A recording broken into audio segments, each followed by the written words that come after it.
freedom. If you fight for freedom, we can have freedom. And if you don't fight, we'll lose.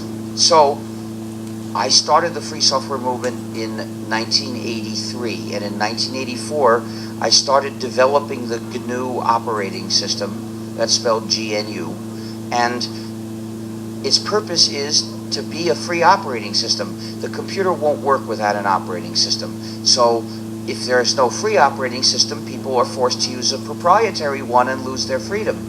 To make free software a practical reality and not just a wish, we needed a free operating system, so it was my job to make one. And hundreds of people started helping, and then in 1992, the last missing piece was contributed by Mr. Torvalds when he freed his kernel, which is called Linux. So Linux is one piece which is used in the context of the GNU system. Many people get this wrong. They're using the GNU system and they call it Linux, which is not nice because it means they give us none of the credit. So I ask you, please call it GNU plus Linux. Give us equal mention. Because there were two camps, there was also a debate between the camps, and so people could see that both camps existed. In 1998, the people in the other camp coined the term open source as a way they could avoid even showing that there is an idea of free software. They wanted us to be forgotten. And we had to struggle very hard not to be forgotten. So in practice, there is a difference between open source and free software. Because when you have two different people write different definitions of something, and then they're interpreted by two different groups, you'd be very lucky if they put the line at the same place. So they didn't.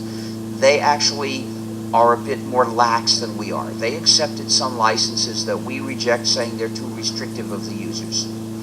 But the big difference is, in practice, that there are products that we call tyrant products. They come with software. It may even be made from free source code, but these products won't let the user install changed software at all. So there are Android devices which are tyrants, and the source code of Android is free, but users can't change that the code in those devices. Well, we in the free software movement, since we're concerned about the user's freedom to control their computing, we say the executables in those devices are not free. But the open source criteria are only concerned with the source code. So they would look at the source code and say, well, this license is acceptable. They don't care about the fact that the device is a tyrant. So this is the main practical difference.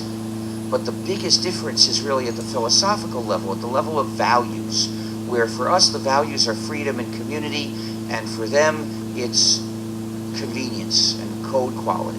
Is an issue of the software user's freedom.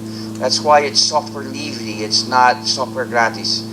The point is that with software, either the users control the program or the program controls the users. The first case is free software, because in order to control the program, the users need certain freedoms.